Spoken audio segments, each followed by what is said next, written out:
이제 하나님 주시는 말씀 내게 가슴에 깊이 새기며 다 은혜 받으시는 귀한 예배 시간, 복된 시간 되시기를 축복합니다. 먼저 화면을 잠깐 먼저 보면서 시작하도록 하겠습니다.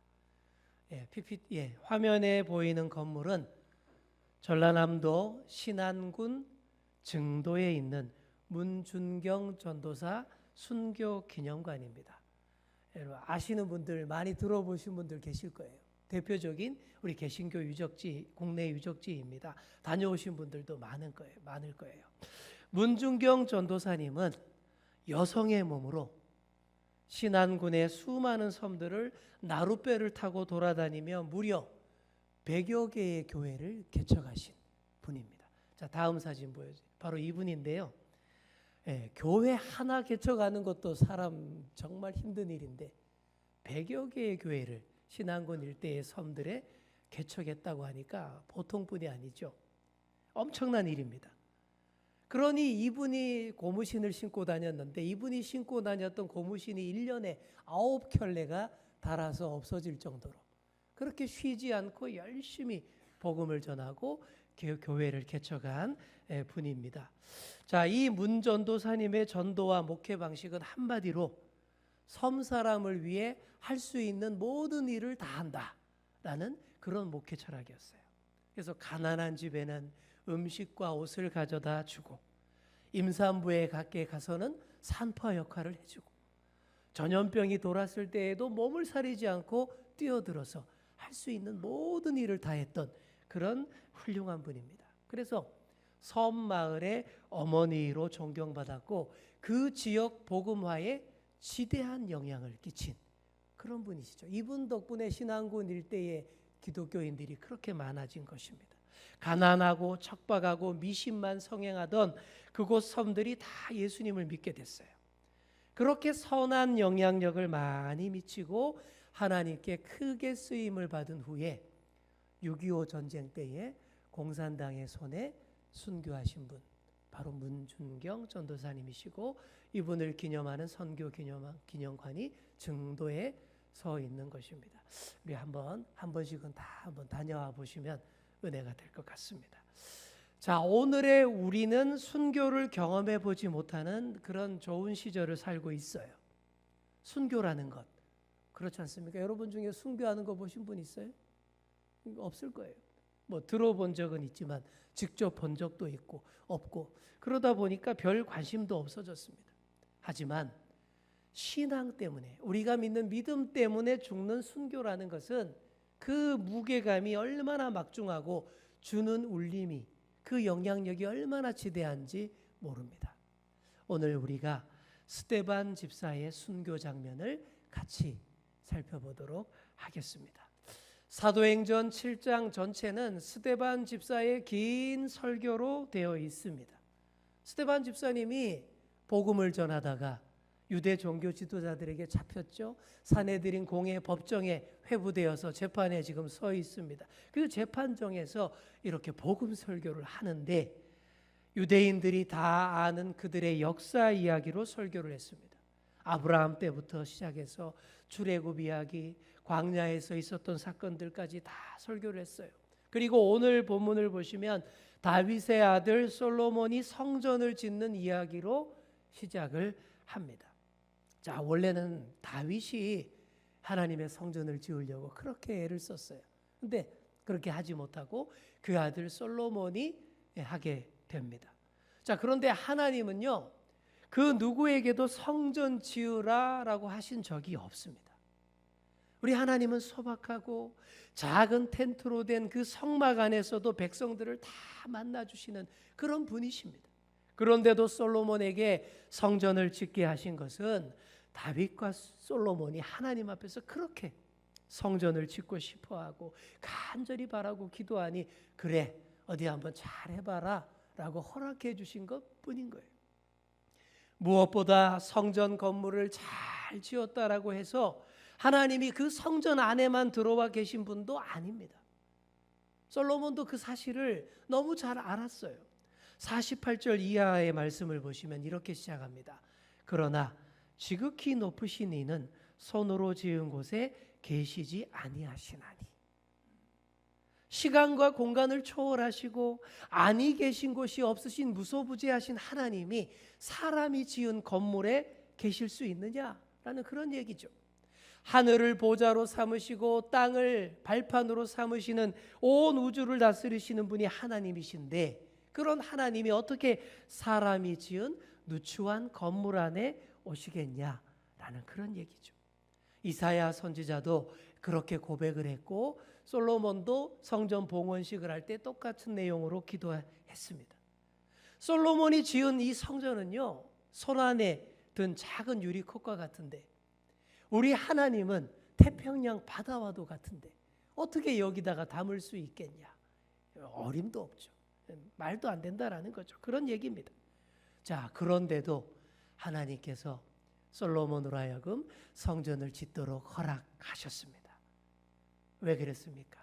다윗과 솔로몬의 그 마음을 받으셨기 때문이에요. 그 마음을 받으셨기 때문입니다. 또 보이는 성전을 통해서 많은 사람들이 다 구원받기를 원하셨기 때문입니다. 성전을 중심으로 하나님께 더 가까이 모이고 우리와 함께 하시는 하나님을 잊지 말라고 건축을 허락하신 것이죠. 그래서 솔로몬이 7년에 걸쳐서 아름다운 성전을 잘 지었습니다. 처음에는 이스라엘 사람들이 다 그 성전을 너무 자랑스러워했습니다. 그리고 그 성전을 바르게 잘 사용했습니다.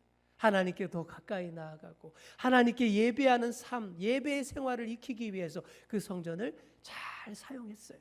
그런데 처음에 그 마음이 오래 못 갑니다. 점점 하나님을 성전 안에 가두어 버리게 됩니다. 뭐 진짜로 하나님이 성전에 갇히셨다라는 말이 아니라 사람들이 하나님을 그렇게 대했다라는 거예요. 사람의 손으로 지은 그 성전 안에다가 우리 하나님을 몰아넣고는 하나님이 그 안에만 계신다라고 잘못 생각하는 거예요. 이렇게 되니 심각해집니다. 성전을 벗어나기만 하면 하나님이 안 계신 것처럼 사는 거예요. 자신들의 가정과 일터와 삶 가운데 현존하시는 그 하나님을 느끼지를 못하고 성전 안에서만 찾는 거예요. 생활신앙이 다 무너져 버렸습니다. 하나님은 주일이나 특별한 절기에만 혹은 종교 행사를 할 때에만 성전에 찾아가서 한 번쯤은 만나드리는 그런 존재로 취급을 하고 자신들의 훨씬 더 많은 일상 가운데에서는 하나님과 전혀 상관없이 살았다라는 것이죠. 그런 신앙은요, 다른 우상 종교와 다를 바가 없습니다. 40절과 41절을 보시면 금송아지 만드는 얘기가 나와요. 여러분 금송아지 아시죠? 금송아지가 뭐겠습니까? 사람의 손으로 지어낸 최고의 우상이 금송아지예요. 사람의 모든 탐욕과 욕심과 야망을 다 담아서 만들어낸 우상, 탐욕으로 다 발라놔서 반짝반짝하고 번들번들합니다.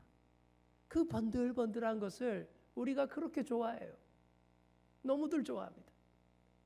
이스라엘 사람들이 그런 금송아지 만들어 놓고는 이게 우리를 애굽에서 인도하여 낸 하나님이다 그딴 소리 했습니다. 그리고 그 앞에서 광란의 잔치를 벌였어요. 근데 오늘의 우리도 이와 다를 바가 없다라는 거예요. 우리도 언제든 똑같이 이런 짓을 할 수 있는 거예요. 심지어 거룩한 성전 안에까지 금송아지를 들여놓을 수 있다라는 거예요. 예, 너무 심한 말입니까? 아니에요. 정말 그럴 수 있다라는 거예요. 어떨 때 그렇게 됩니까? 하나님께 나와서 하나님을 만나 하나님께 예배드리는 게 아니라 나의 탐욕과 야망과 욕심을 예배할 때에 그렇게 되는 거예요. 성전에 나와왔지만 여전히 내 마음이 헛된 꿈을 꾸고 욕망과 탐욕을 예배한다면 바로 그 자리에 금송아지가 들어서 있는 거예요. 그리고 우리의 욕망과 헛된 꿈을 자꾸만 더 부추길 때에 그 금송아지가 점점 더 커져갈 수밖에 없습니다. 금송아지가 들어선 성전이 오래 갈 수 있을까요? 절대 오래 못 갑니다. 광야의 금송아지가 무너졌던 것처럼 예루살렘 성전도 번번이 무너졌습니다. 솔로몬 성전 이후 몇 번이나 성전을 다시 지었지만 번번이 다 무너졌어요. 왜 그랬습니까? 번번이 사람의 손으로 지은 그 성전 안에 하나님을 가둬두려고 했기 때문에. 하나님은 그 안에 가둬두고 여전히 자신들의 야망을 숭배하고 예배하려고 했기 때문에 그랬다라는 것이죠. 그게 아니라는 겁니다. 그게 아니라 우리가 하나님의 손으로 지어진 성전이 되어야 하는 줄 믿습니다. 우리가 성전인 거예요. 건물이 아니라 사람인 우리가 진짜 성전이 되어야 합니다. 우리 옆에 계신 분께 이렇게 말해 주겠습니다. 우리가 하나님의 손으로 지은 성전입니다. 아멘. 스데반 집사님이 설교 주제가 바로 그거예요. 스데반 집사가 왜 지금 체포됐습니까? 성전 모독죄로 체포된 거예요. 건물인 그 성전에 대해서 모독을 했다라는 거예요. 그래서 스데반이 지금 바른 얘기를 하는 겁니다. 우리가 하나님의 손으로 지은 성전임을 강조하는 것이죠. 그리고 바로 그 설교 때문에 스데반이 죽게 됩니다. 스데반 설교의 마지막 부분입니다. 51절을 보시기 바랍니다. 목이 곧고 마음과 귀에 할례를 받지 못한 사람들아, 너희도 너희 조상과 같이 항상 성령을 거스르는 도다. 설교를 듣는 유대 지도자들에게 뭐라고 얘기합니까? 목이 곧은 자들, 목에 깁스를 한 것처럼 딱 완악하고 뻣뻣해서 하나님 말씀 들으려고 하지 않기 때문에 그런 사람을 가리켜서 마음과 귀에 할례를 받지 못했다라고 꾸짖었습니다. 할례가 뭐예요? 부정함을 제거한다라는 뜻에서 유대인 남자들이 몸에 행하는 의식인데, 몸에만 칼을 댔지 정작 할례를 받아야 할 마음과 귀에는 할례를 받지 못했다라는 거예요. 그러니 그 귓구멍이 딱 닫혀서 들을 수 없는 거예요. 하나님 말씀이 전혀 안 들리고 깨닫지도 못한다라는 거예요. 그런 사람들이니 거룩한 하나님의 성령을 거스르는 일밖에 할 게 없는 거예요. 그렇게 하나님의 아들 예수 그리스도도 몰라보고 십자가에 못 박아 죽이는 짓을 했습니다. 스데반이 바로 그걸 꾸짖은 것이죠. 스데반의 이 말을 듣는 순간 유대인들이 마음에 크게 찔림을 받았습니다. 그리고 이를 부득부득 갈기 시작했습니다. 참 안타까워요. 왜 뭐가 안타깝나 하면 말씀을 듣고 마음이 찔렸을 때의 반응이 이렇게 다르다라는 거예요. 말씀을 듣고 마음이 찔렸을 때 그 찔린 마음을 부여잡고 우리가 어찌할꼬, 이런 사람이 있는 반면에 이를 부득부득 갈면서 이놈을 어찌할꼬, 이런 사람이 있다라는 거예요. 사도행전 2장에서 오순절날 베드로가 설교했을 때 수많은 사람들이 마음의 찔림을 받았습니다. 그때 그들이 이렇게 말했어요. 형제들아, 우리가 어찌할꼬. 그렇게 회개했습니다. 회개하고 하나님 자녀로 거듭났어요. 그런데 오늘은 똑같은 설교로 말씀을 전했는데 마음의 찔림을 받은 것도 똑같았는데 이놈을 어찌할꼬, 이렇게 반응한다라는 거예요. 이러면 해답이 없는 거예요. 찔린 마음을 분노로 표출하고 돌을 집어드는 자들. 스데반이 이 분위기를 감지하고는 자신의 사역이 이제 끝났음을 감지합니다. 이제 할 일은 하늘을 우러러 볼 수밖에 없어요. 하늘을 우러러 보는데 스데반의 마음과 영혼이 성령으로 가득하게 됩니다. 성령의 감동함, 성령의 충만함 받습니다. 그런 시선으로 하늘을 쳐다보는데 하늘 문이 활짝 열리는 것을 보게 돼요. 뭘 봅니까? 하나님의 보좌가 보입니다. 또한 그 하나님 보좌 우편에 우리 예수님이 서 계신 것도 딱 보이는 거예요. 얼마나 황홀하고 감격했겠습니까? 그래서 이렇게 고백을 합니다. 보라, 하늘이 열리고 인자가 하나님 우편에 서신 것을 보노라. 이렇게 말해요. 인자가 누굽니까? 예수님이시죠. 예수님이 하나님 우편에 서 있다라는 말이 그게 무슨 뜻이겠습니까? 너희가 얼마 전에 십자가에 못 박아 죽인 그 예수님이 부활하셔서 하나님 보좌 우편에서 지금도 살아계신다. 부활하신 주님, 내가 증거하는 부활하신 주님이 저기 있네, 이 소리잖아요. 그리고 예수님이 하나님 우편에 서 계신다라고 말했습니다. 보통은 보좌 우편에 앉아 계시죠. 근데 왜 서 계신 걸로 보였을까요? 이제 곧 하늘로 올라올 스데반을 맞아주시기 위해서 딱 서신 모습으로 스데반의 눈에 그게 보였다라는 거예요.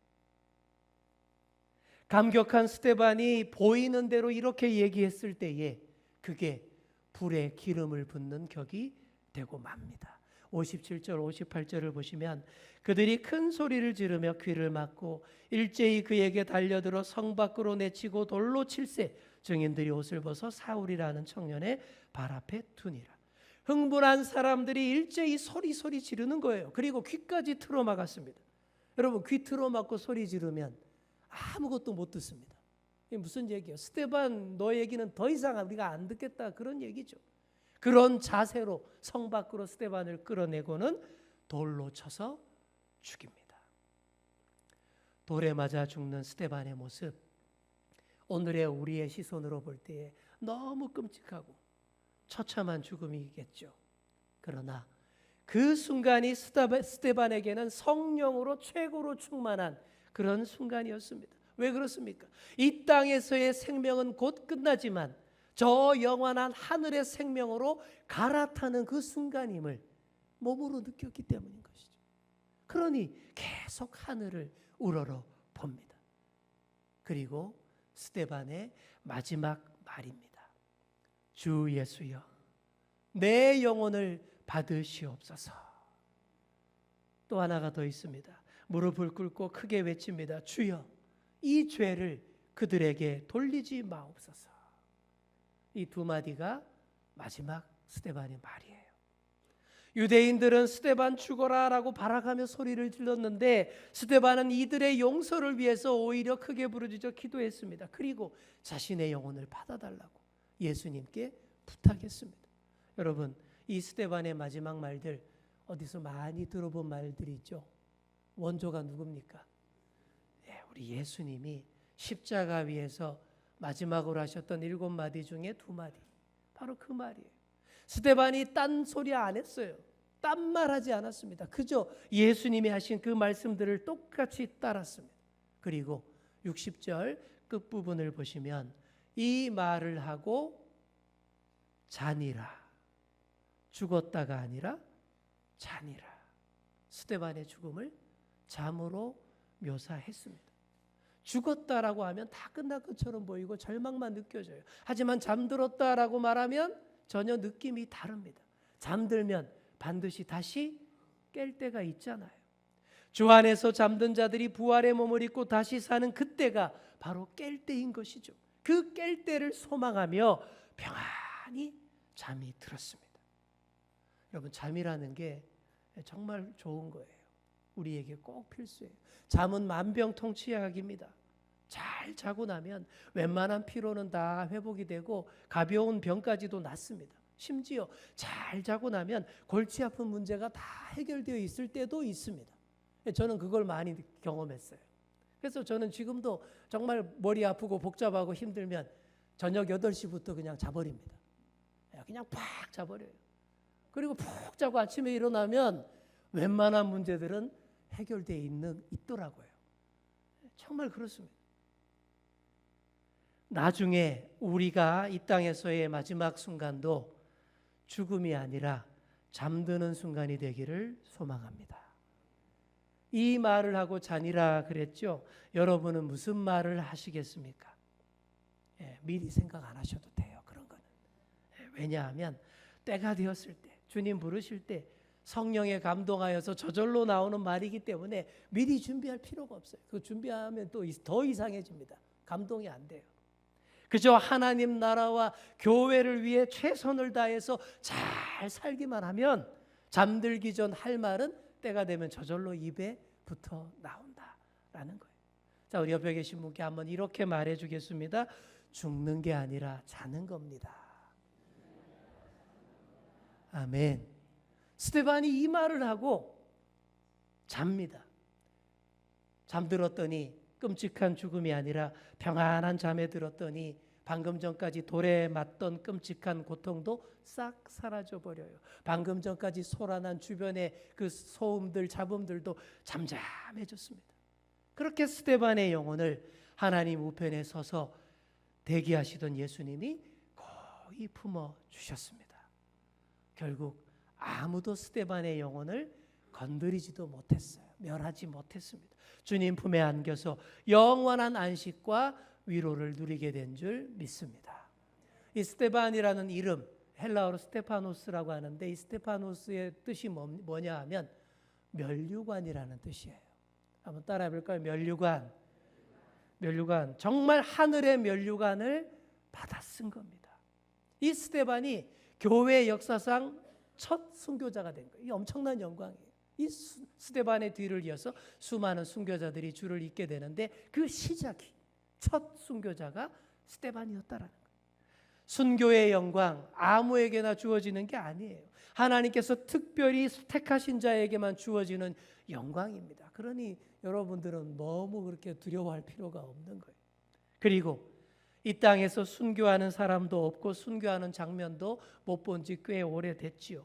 물론 세계 여러 곳에서는 지금도 순교하는 사람들이 나오고 있지만 적어도 우리가 사는 이 삶의 영역 가운데에서는 순교를 못 본 지 오래됐습니다. 하지만 우리가 순교의 깊이와 무게는 다 이해하고 계셔야 돼요.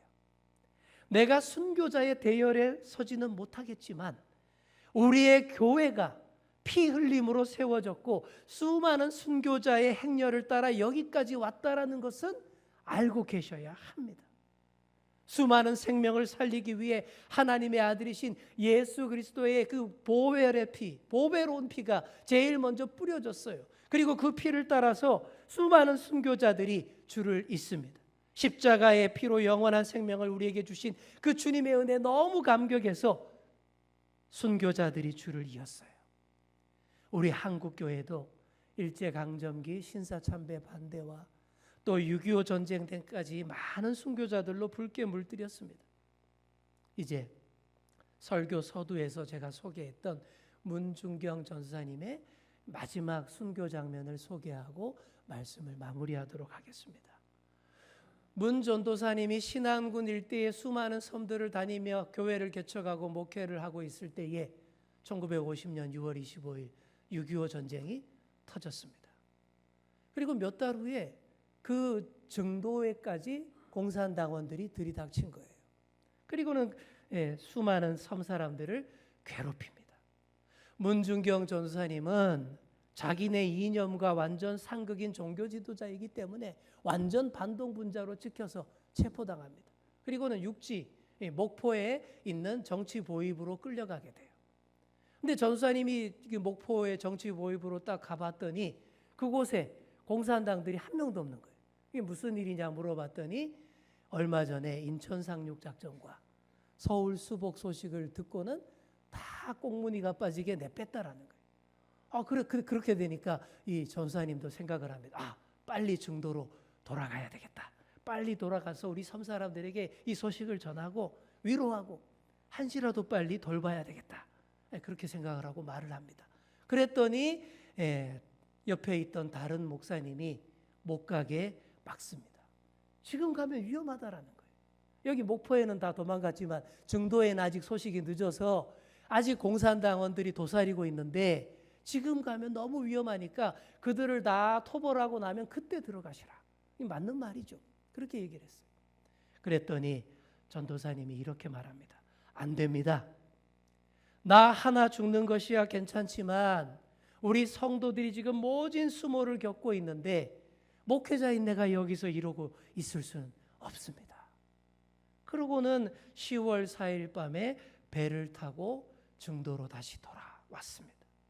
돌아와 보니 섬이 완전히 살벌한 죽음의 섬이 되어 있었어요.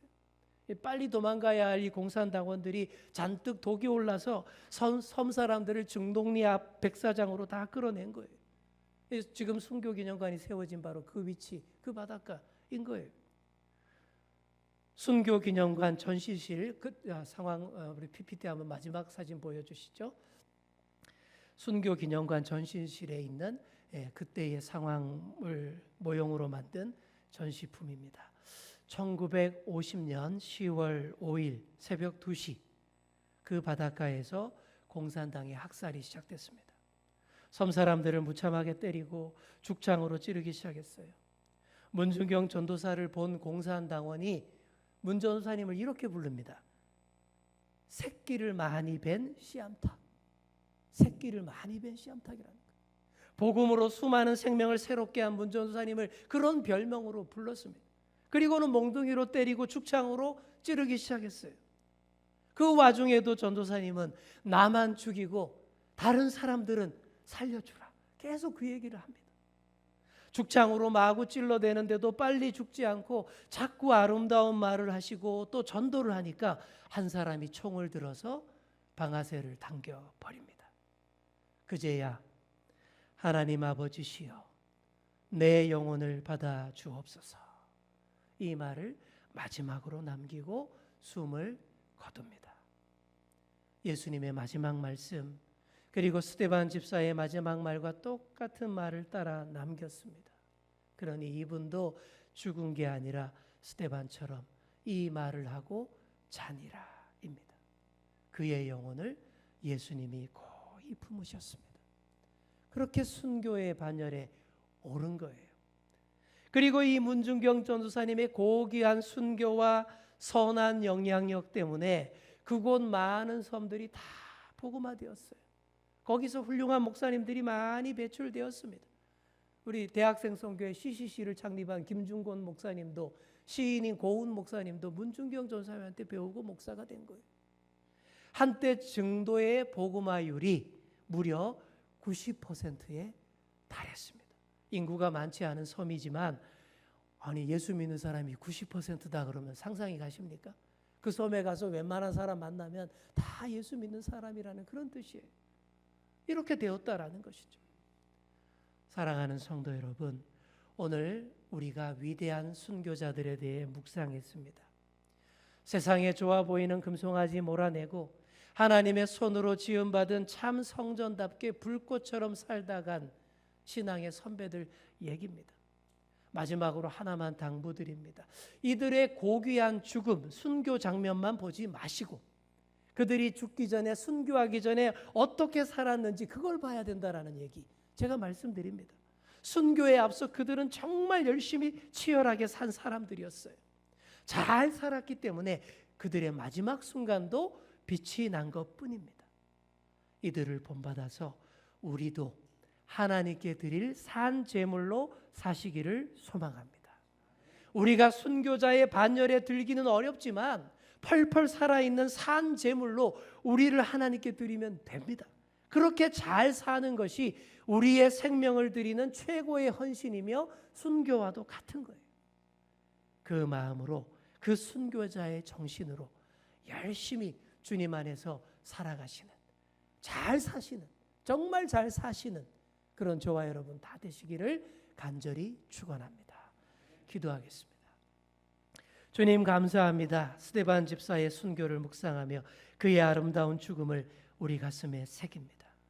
오로지 하나님 나라와 교회를 위해 불꽃처럼 살고 갔던 신앙 선배들의 죽음을 죽음이 아니라 잠듦으로 기억하게 하시고 우리도 순교자의 신앙 따라 더욱더 산제물로 하나님께 드리는 자들 되게 하여 주옵소서.